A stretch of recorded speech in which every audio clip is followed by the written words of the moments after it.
Hello, good evening. आपका स्वागत है अपने इस यूट्यूब चैनल पर। तो आपको थंबनेल में पता चल ही गया होगा कि आज अपने जो एप्लीकेशन पे 10 कदम टेस्ट सीरीज चल रही थी उसके बारे में अपने आज डिस्कशन करने वाले हैं। आज अपने 10 कदम टेस्ट नंबर 2 जो अपना पीछे हो चुका है उसके सॉल्यूशन पढ़ेंगे जीके के बारे में, कि जीके के जो सॉल्यूशंस हैं, क्वेश्चंस हैं जो जीके के, उनके आंसर क्या हैं और उनके साथ में कुछ एक्सप्लेनेशन के साथ में उनको पढ़ने वाले हैं। तो अपने इस सेशन को शेयर कर दीजिए, लाइक कीजिए, कमेंट कीजिए आपको बढ़िया लगे, और आपने इस चैनल पर अगर नए हो तो सब्सक्राइब जरूर करना।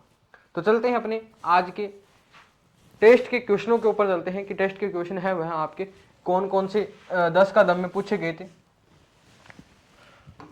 तो आपको पता है टेक्नीशियन के अंदर 50 क्वेश्चन थ्योरी के होते हैं और आपके बाकी 35 क्वेश्चन जीके के आते हैं। तो अब ये जीके के क्वेश्चन किस किस तरीके के पूछे गए हैं आपसे एग्जाम ने, ये आपके टेस्ट में कौन कौन से पूछे हैं वो अपने डिस्कशन कर लेते हैं आज की क्लास में। कहाँ रह गए 33।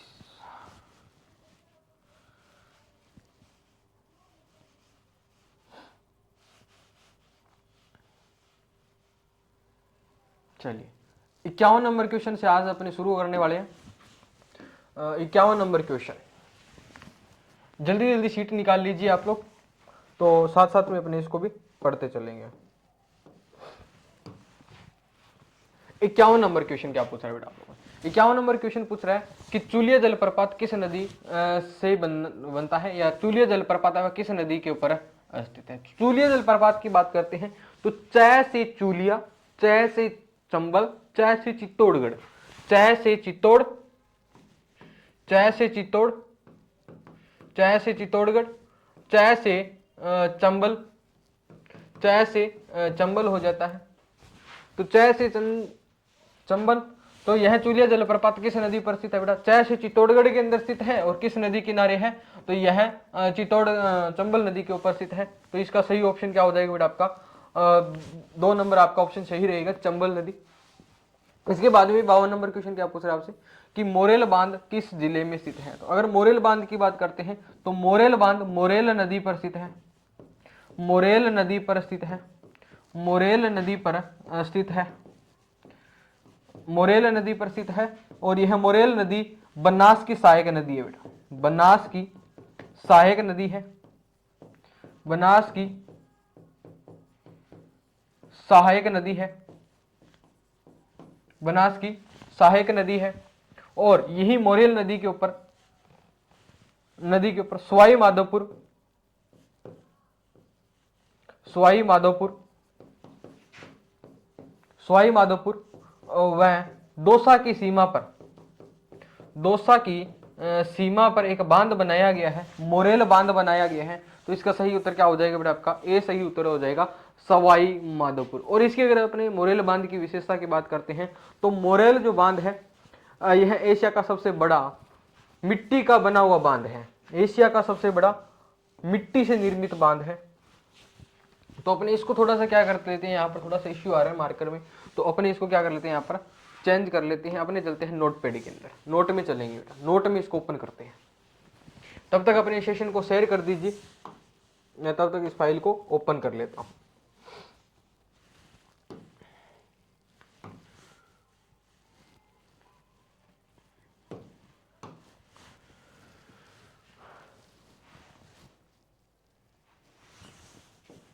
चलिए, तो अपने कौन सा क्वेश्चन पढ़ रहे थे? क्वेश्चन पढ़ रहे थे बेटा अपने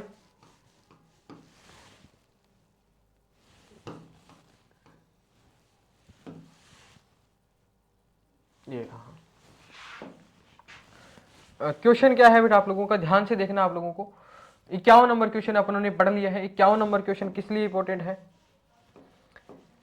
51 नंबर आपने देखा, चूलिया जलप्रपात किस नदी पर बनता है। तो चूलिया जलप्रपात किस नदी पर है? तो चंबल नदी के ऊपर स्थित है। चै से चंबल, चै से चित्तौड़गढ़, चै से चूलिया जलप्रपात है।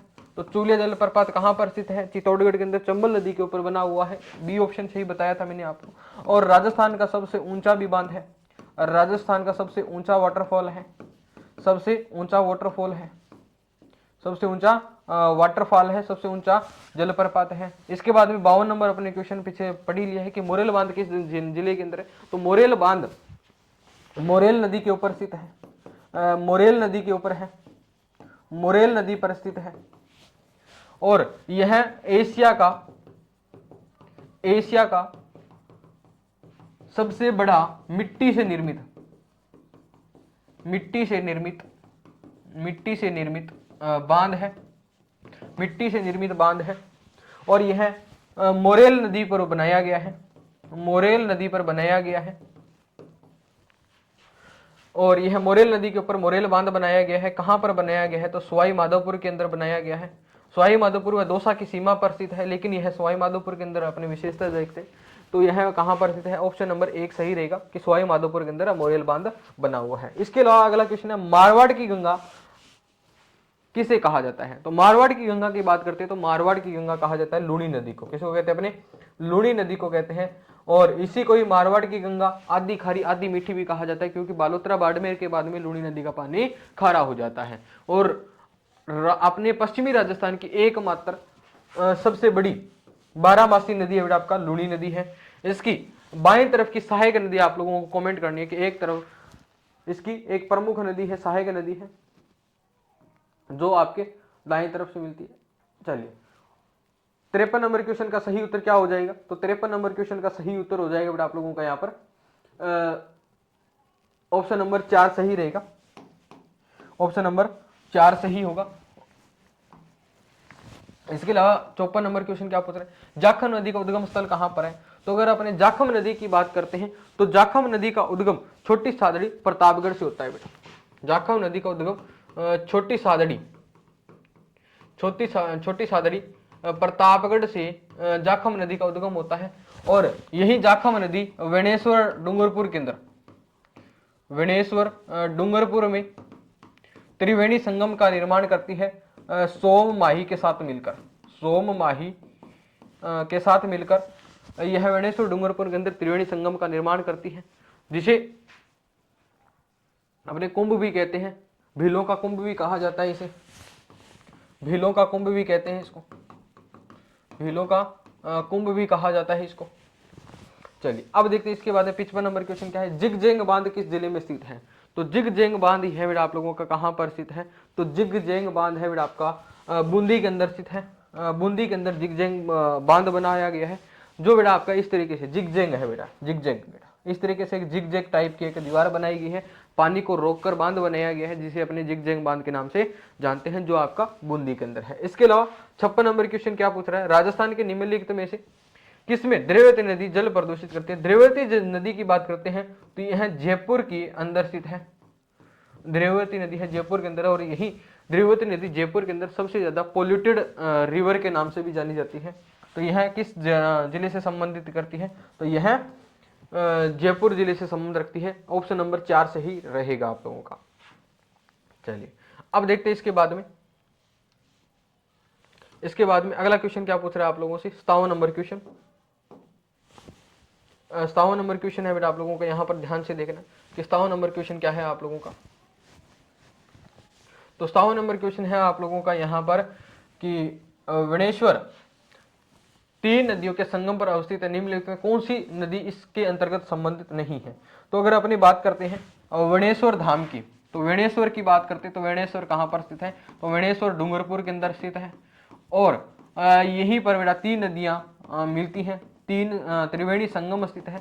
और कौन कौन सा है बेटा? सोम माही जाखम नदियां हैं, अभी थोड़ी देर पहले मैंने बताया था। जाखम नदी का उद्गम कहां से होता है? कमेंट करके सभी बताएंगे। तो वेणेश्वर 3 नदियों का संगम है, कौन कौन सी? सोम माही जाखम। तो सोम नहीं हो सकता, माही नहीं है, जाखम नहीं है, इसका मतलब ऐसे में पूछ रहा नहीं, अंतर्गत नहीं है। तो नहीं है मतलब आपका बनास नदी वेणेश्वर से संबंध नहीं रखती है, यह रखती है बेटा आपका चंबल से रखती है। और ये नदियां सोम माही जाखम, ये तीनों नदियां माही नदी की सहायक नदियां भी है। इसके अलावा 58 नंबर क्वेश्चन क्या पूछ रहा है आप लोगों से? राजस्थान के अंतः प्रवाही वहा तंत्र में कौन सी नदी सम्मिलित नहीं है? कि राजस्थान के अंतः प्रवाही की नदी कौन सी है? अगर अपनी बात करते हैं तो इसकी एक साधारण सी ट्रिक है बेटा आप लोगों की, और वो ट्रिक है काका शाम को घर बारात लाना। काका शाम को बारात घर लाना। काका शाम को बारात घर लाना। बेटा बारात जद ही घर आवेगी जद थारे नौकरी लाग जाऊगा। पहला नौकरी लागनो है, पछ थाने छोकरी आपी दीजिएगा।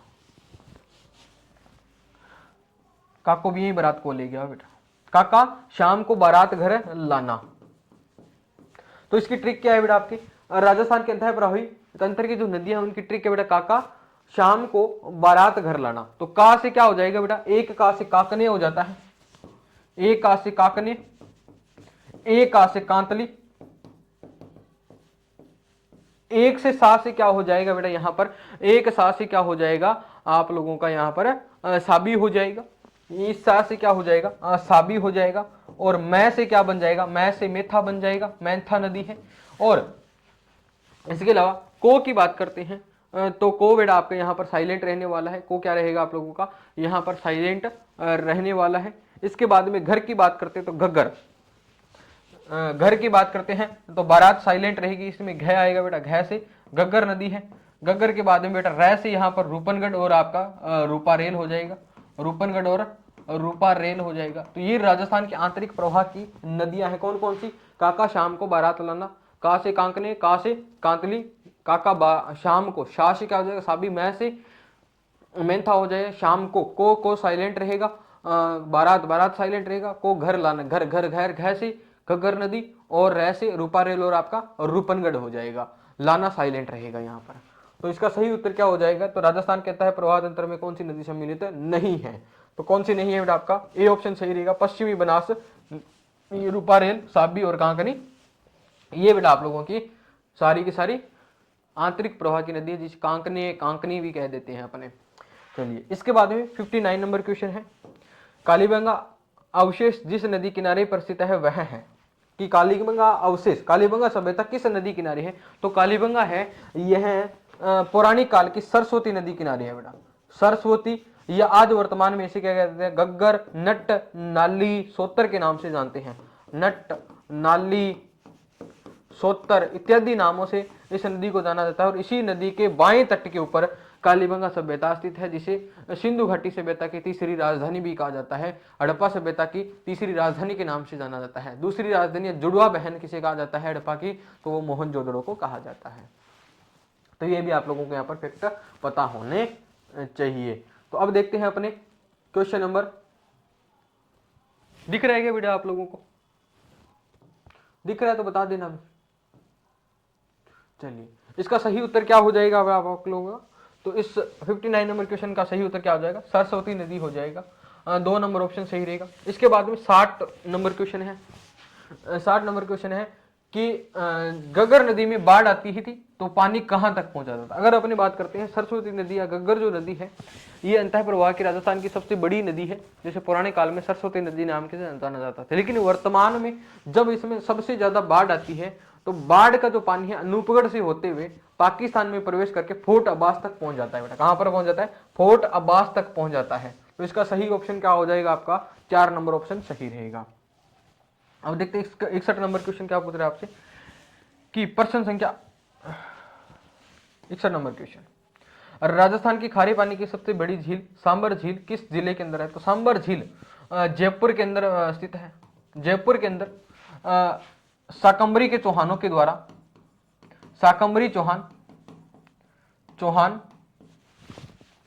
Vasudev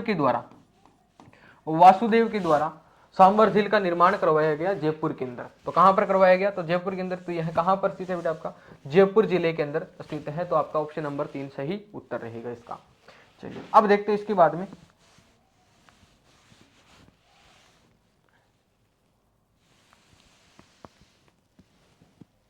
62 number question,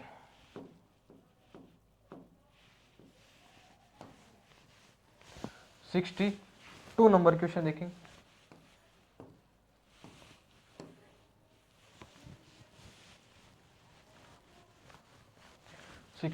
number question, तो 62 नंबर क्वेश्चन क्या पूछ रहा है आपसे? वह झील जिस पर प्रसिद्ध टोट रोग है। तो अगर बात करते हैं टोट रोग, यह नक्की झील के पास में स्थित है। नक्की झील के पास में टोड रोक स्थित है। और यही टोडरो कहाँ पर पड़ता है बेटा आपका, उदयपुर के अंदर पड़ता है। कहाँ पर पड़ता है बेटा आपका, उदयपुर के अंदर पड़ता है।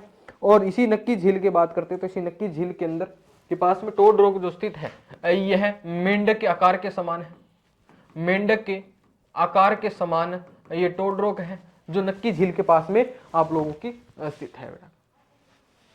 तो ये इसका ऑप्शन सही क्या हो जाएगा, उत्तर आपका नक्की झील सही उत्तर हो जाएगा। तो चलिए इसके बाद में 63 नंबर क्वेश्चन क्या पूछा, बुद्ध झील किस जिले के पास में स्थित है। तो बुद्ध झील की बात करते हैं तो बुद्ध झील का निर्माण कांकनेय नदी, राजस्थान के अंतः प्रवाह की नदी कांकनेय या कांकनी नदी के द्वारा जैसलमेर में बनाई गई है, जैसलमेर में स्थित होती है। जब भी कांकनी या फिर कांकने जो नदी है इसमें जब भी बाढ़ आती है या अधिक वर्षा होती है जिसकी वजह से कांकने नदी का उद्गम होता है जैसलमेर में, और यही जैसलमेर के अंदर एक झील का निर्माण करते हैं, बुद्ध झील का निर्माण।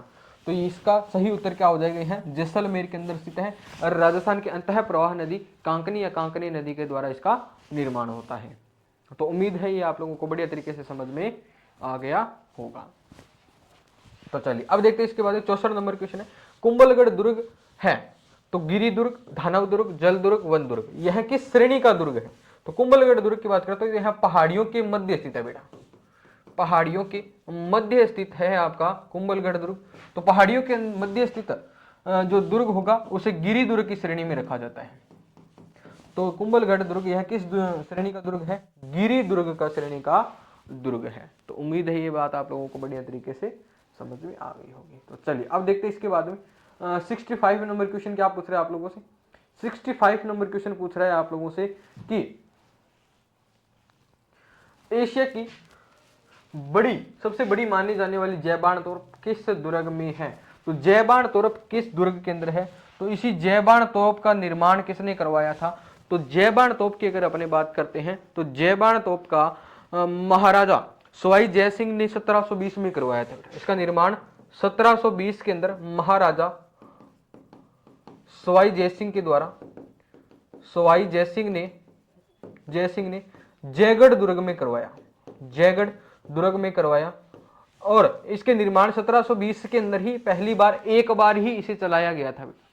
कहते हैं कि जब इस जयबाण तोप को चलाया जाता था जो तोप चलाने वाला जो होता था बेटा, तोपची जो होता था, उसको यहाँ पर गोला दागते समय जब गोला दागता था तो दागने के बाद में वहां पर आग लगाने के बाद में उसको एक तालाब में कूदना पड़ता था, क्योंकि इसकी इतनी आवाज ज्यादा थी। कहते हैं ये कहावत तो बहुत अच्छी जुड़ी हुई है कि जब भी ये तोप चलती थी, जब भी या अपनी कहते हैं कि ये जो जयबाण तोप है ये जब एक बार जब चलाई गई थी तो उस समय जो गर्भवती महिलाएं थी उन गर्भवती महिलाओं ने कि पेट से बच्चों ने जन्म ले लिया और कई ऐसे भी थे जिनकी मृत्यु हो गई थी, कान के पर्दे फट गए थे बेटा, ये जयबाण तोप। और इसका एक ही बार यूज हुआ था, इसका एक ही बार यूज हुआ था और यह जयगढ़ दुर्ग जयपुर के अंदर स्थित है। वहां पर यह आपकी रखी हुई है बेटा, एक ही बार इसको चलाया गया था 1720 के अंदर, तो वो भी आपको यहाँ पर याद रखना है। चलिए अब देखते हैं इसके बाद में 61 क्वेश्चन नंबर की तरफ चलते हैं। 61 नंबर क्वेश्चन क्या पूछ रहा है आप लोगों से, 66 नंबर क्वेश्चन, झाली रानी का मालिया महल किस दुर्ग में है। तो झाली रानी का मालिया पूछ रहा है बेटा आप लोगों से, किसका पूछ रहा है, झाली रानी का मालिया। झाली रानी यह किस राजा से संबंध रखती है बेटा, ये भी आपको यहाँ पर पता। तो झाली रानी की अगर अपने बात करते हैं तो झाली रानी यह कुंभा की बेटा, राणा कुंभा से संबंध रखती है बेटा। ये राणा कुंभा के द्वारा झाली रानी की याद में कुंभलगढ़ के अंदर झाली रानी का मालिया या फिर मालिया का महल बनवाया था बेटा। तो यह कहां पर है आपका, कुंभलगढ़ दुर्ग के अंदर है। किसने निर्माण करवाया था इसका, कुंभा ने करवाया था। किसकी स्मृति के अंदर बनवाया था, तो झाली रानी की स्मृति के अंदर इसको बनवाया था। तो इसका सही उत्तर क्या हो जाएगा, ऑप्शन नंबर 4 सही उत्तर होगा, कुंभलगढ़ दुर्ग।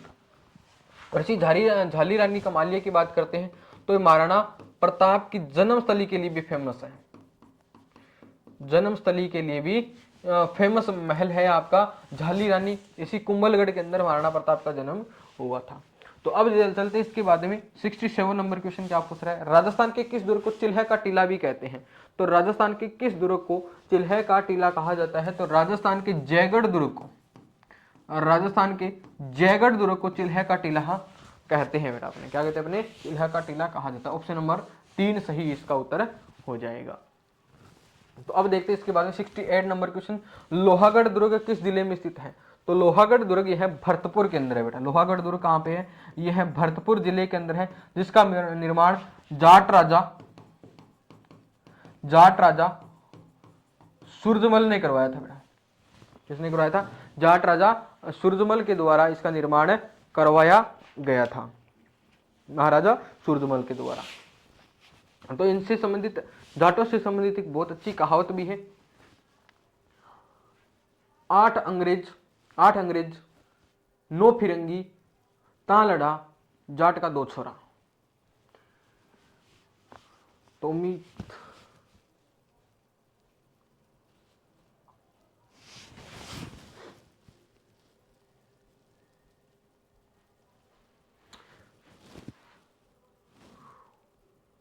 सॉरी, चलिए अब देखते क्वेश्चन क्या पूछ रहे बेटा आपका, लोहागढ़ दुर्ग किस जिले में है। आवाज आ रही है कि बढ़िया तरीके से।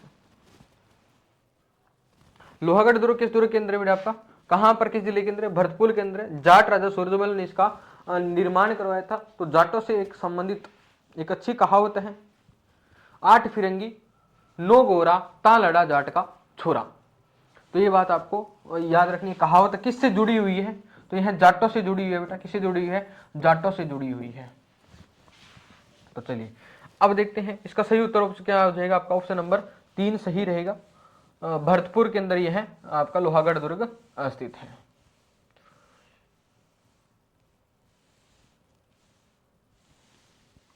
अब चलते हैं अपने 69 नंबर क्वेश्चन में। तो 69 नंबर क्वेश्चन आपसे क्या पूछ रहा है,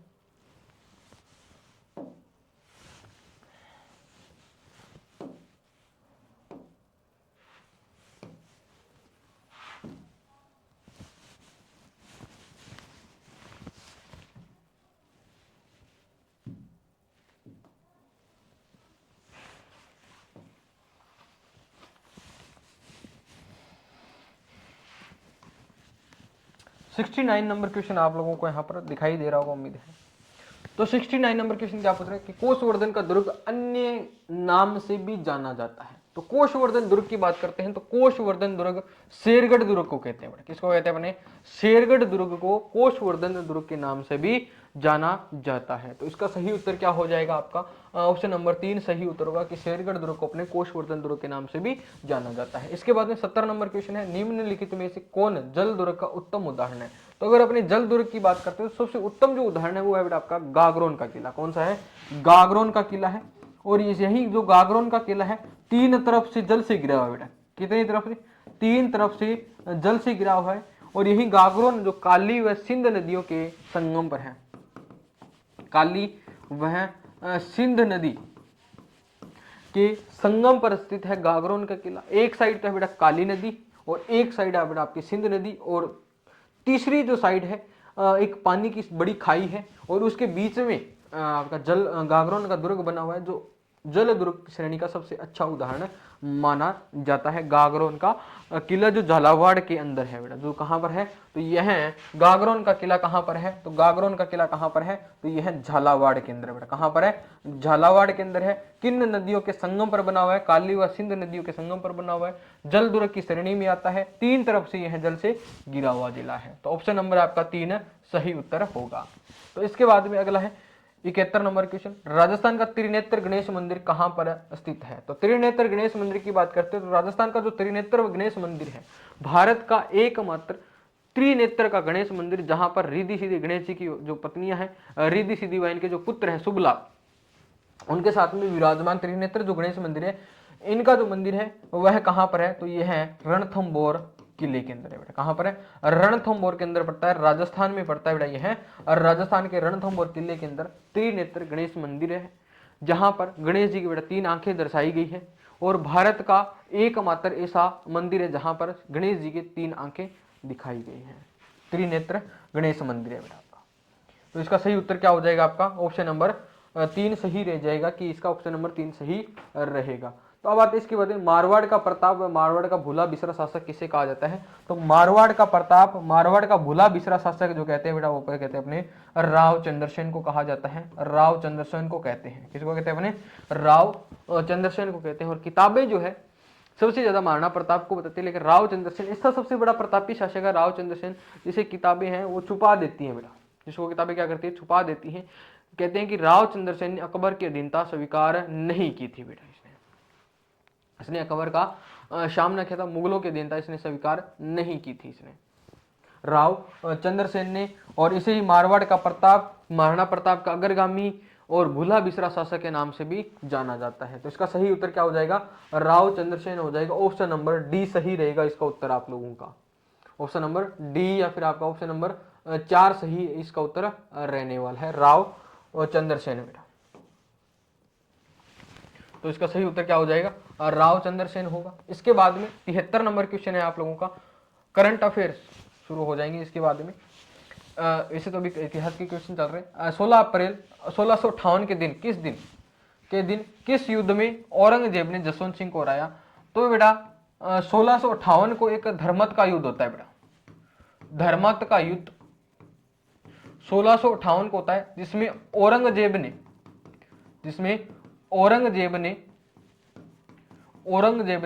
जसवंत सिंह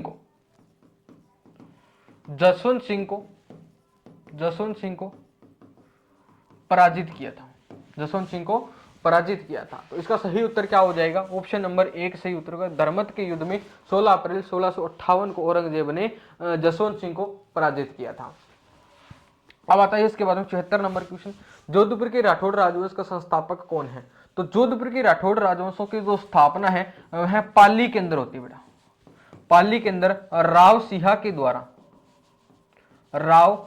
के द्वारा जोधपुर के राठौड़ राजवंश की स्थापना की जाती है। तो इसका सही उत्तर क्या हो जाएगा आपका, ऑप्शन नंबर 4 सही उत्तर होगा कि राव सिंहा ने जोधपुर के राठौड़ राजवंश की स्थापना पाली के अंदर की थी। तो अब आता है इसके बाद 75 नंबर क्वेश्चन, किस बीकानेर नरेश ने 1570 ईस्वी में नागौर दरबार में अकबर की अधीनता स्वीकार करी। तो 1570 के अंदर अकबर ने नागौर दरबार लगाया, और इसी नागौर दरबार के अंदर बीकानेर का शासक था बेटा कल्याण सिंह, राव कल्याणमल 1570 के अंदर नागौर दरबार में अकबर के पास में जाकर वहां पर मुगलों की अधीनता, अकबर की अधीनता स्वीकार कर लेते हैं। और यही बीकानेर के पहले शासक हैं, राजा हैं, जिन्होंने अकबर की अधीनता 1570 में ली थी, प्राप्त की थी, अधीनता स्वीकार की।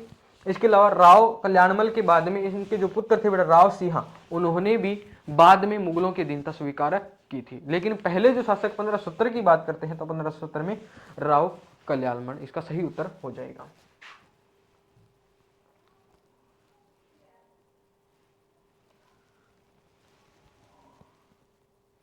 चलिए 76 नंबर क्वेश्चन, 76 नंबर क्वेश्चन आप लोगों से क्या पूछ रहा है, 76 नंबर क्वेश्चन पूछ रहा है, बिट्ठू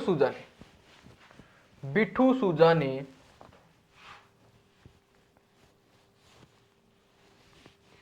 अपने ग्रंथ राव जयसिंह छंद में किसे कलयुग का कर्ण कहा है।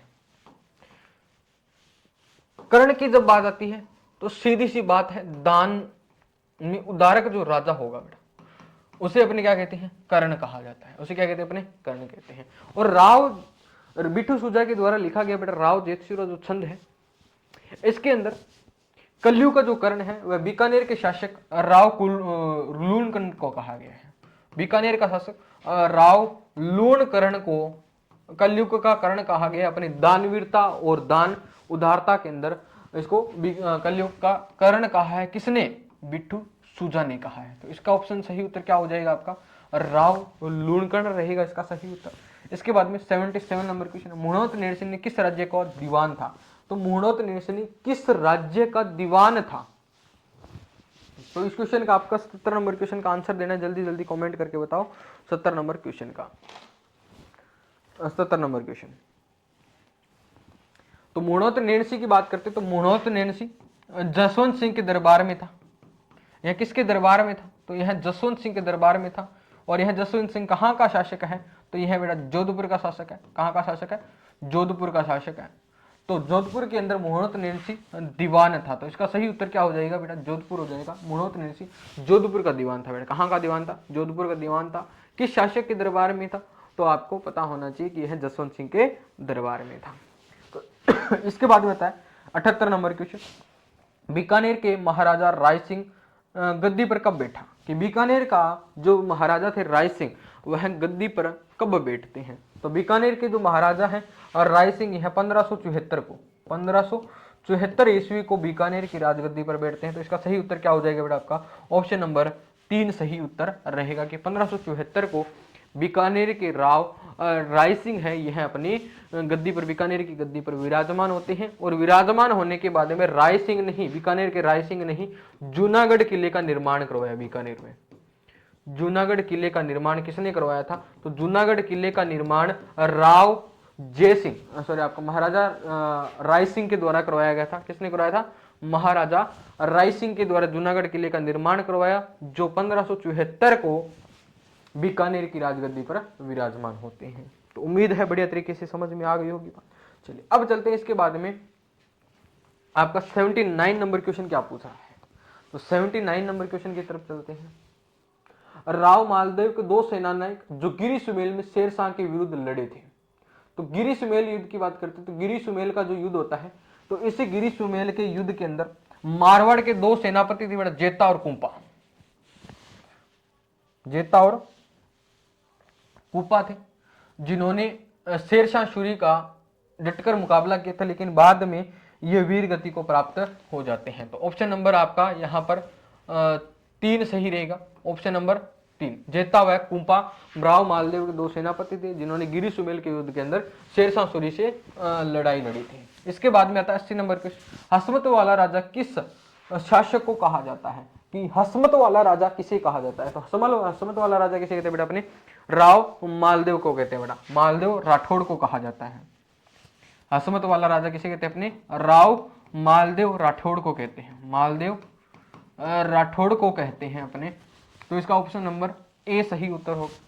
81 नंबर क्वेश्चन, हाल ही में फरवरी 2024 में राजस्थान के किस जिले में लौह अयस्क के भंडार खोजे गए हैं? तो अपने बात करते हैं तो फरवरी 2024 के अंदर करौली में लौह अयस्क के भंडार खोजे गए थे, जो राजस्थान में सबसे ज्यादा लौह अयस्क मिला है करौली के अंदर। तो इसका ऑप्शन नंबर आपका 3 सही उत्तर होगा। तो अब चलते हैं 81 नंबर क्वेश्चन पे। 81 नंबर सॉरी आपका 82 नंबर, छत्तीसगढ़ में किस कंपनी की 150 मेगावाट की सौर परियोजना है, जिसकी 70 मेगावाट क्षमता का वाणिज्यिक संचालन हाल ही में प्रारंभ हुआ है? तो अभी हाल ही में छत्तीसगढ़ की बात करते हैं तो अप्रैल 2024 को, फरवरी 2024, फरवरी 2024 को एनटीपीसी रिन्यूएबल एनर्जी लिमिटेड के द्वारा छत्तीसगढ़ के अंदर 150 मेगावाट की सौर परियोजना, जिसकी 70 मेगावाट क्षमता का वाणिज्यिक संचालन करने वाली है, वो करेगी बेटा आपका एनटीपीसी रिन्यूएबल एनर्जी लिमिटेड। तो इसका सही ऑप्शन क्या हो जाएगा बेटा? आपका ऑप्शन नंबर 1 सही उत्तर होगा 82 नंबर क्वेश्चन का। तो उम्मीद है ये चीजें आप लोगों की क्लियर हो रही होंगी यहाँ पर। तो चलते हैं इसके बाद में नेक्स्ट क्वेश्चन की तरफ चलते हैं। अगला है बेटा आपका 83 number question. 83 number question. 83 number question क्या पूछ रहे हैं आप लोगों से? 21 से 24 फरवरी 2024 को जैसलमेर के पोखरण में हुई मरु महोत्सव के दौरान मिस मुम्बल का खिताब किसने जीता है? तो मुम्बल का खिताब किसने जीता है? तो 21 से लेकर 24 फरवरी 2024 को जैसलमेर के पोखरण के अंदर जो मरु महोत्सव आयोजित किया जाता है, उसमें मिस मुम्बल का पुरस्कार पारुल विजया को दिया गया था। पारुल विजया को मिस मुम्बल का खिताब दिया गया था। तो इसका सही उत्तर क्या हो जाएगा बेटा आपका? और कविता शर्मा नहीं है, साक्षी शेखावत नहीं है, मनु कंवर नहीं, आपका ऑप्शन नंबर 4 सही उत्तर होगा। पारुल विजय को वर्ष 2024 की मरु महोत्सव के अंदर मिस मुम्बल का खिताब दिया गया था। अब चलते 84 नंबर क्वेश्चन पे कि हाल ही में पद्मश्री पुरस्कार से सम्मानित डॉक्टर राधेश्याम पारिक का संबंध किस जिले से है? तो अगर बात करते हैं जो पद्मश्री से सम्मानित डॉक्टर राधेश्याम पारिक है, इनका संबंध तो विशिष्ट किसी राज्य से तो नहीं है, परंतु परंतु अगर डॉक्टर राजेंद्र प्रसाद का अगर थोड़ा बहुत भी अगर संबंध की बात करते हैं तो विशिष्ट संबंध, मतलब कोई विशेष संबंध तो राजस्थान के किसी जिले से नहीं है, परंतु कुछ हद तक यह झुंझुनू जिले से संबंध रखते हैं कुछ हद तक। तो इसका संबंध क्या हो जाएगा बेटा, क्वेश्चन के आधार पर अगर लैंग्वेज की बात करते हैं तो इसका बेटा ऑप्शन के आधार पर झुंझुनू सही उत्तर होगा। कि जो पद्मश्री पुरस्कार से सम्मानित डॉक्टर राधेश्याम पारिक का उनका जो संबंध है वह झुंझुनू जिले से बेटा, कहां से है, झुंझुनू जिले से है। तो अब इसके बाद में है बेटा आपका 85 नंबर क्वेश्चन। 85 नंबर क्वेश्चन क्या पूछ रहा है आप लोगों से कि भारत की पाकिस्तान अंतरराष्ट्रीय सीमा पर हेरोइन व ड्रग को लेकर आने वाले ड्रोन का निगरानी हेतु किसके द्वारा एंटी ड्रोन सिस्टम स्थापित किया गया है। कि अभी हाल ही में आप लोगों को पता होगा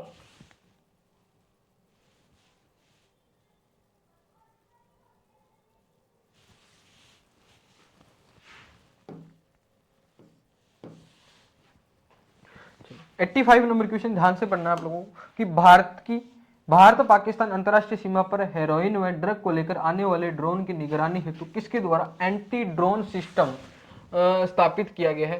तो वे जो भारत और पाकिस्तान के बीच में जो तनातनी फैली हुई है बेटा, उस तनातनी को खत्म करने, वो तनातनी क्यों फैली है उसका रीजन बाद में देखेंगे। लेकिन भारत और पाकिस्तान के बीच में राजस्थान के जो अंतरराष्ट्रीय जो सीमा लगती है राजस्थान के साथ में, वहां पर सबसे ज्यादा नशीले जो पदार्थ है बेटा, ड्रग्स हैं, हेरोइन जो है, इनका सबसे ज्यादा स्मगलिंग की जा रही है, सबसे ज्यादा स्मगलिंग हो रही है। और इस स्मगलिंग को रोकने के लिए बीएसएफ के द्वारा एंटी ड्रोन सिस्टम को लागू किया गया है कि जो ड्रोन के माध्यम से जो पाकिस्तान से जो यहाँ पर स्मगलिंग किए जाते हैं बेटा, नशीले पदार्थ स्मगलिंग किए जाते हैं, उनको वहीं पर बॉर्डर के ऊपर ही उनको क्या किया जाए, डिस्ट्रॉय कर दिया जाए।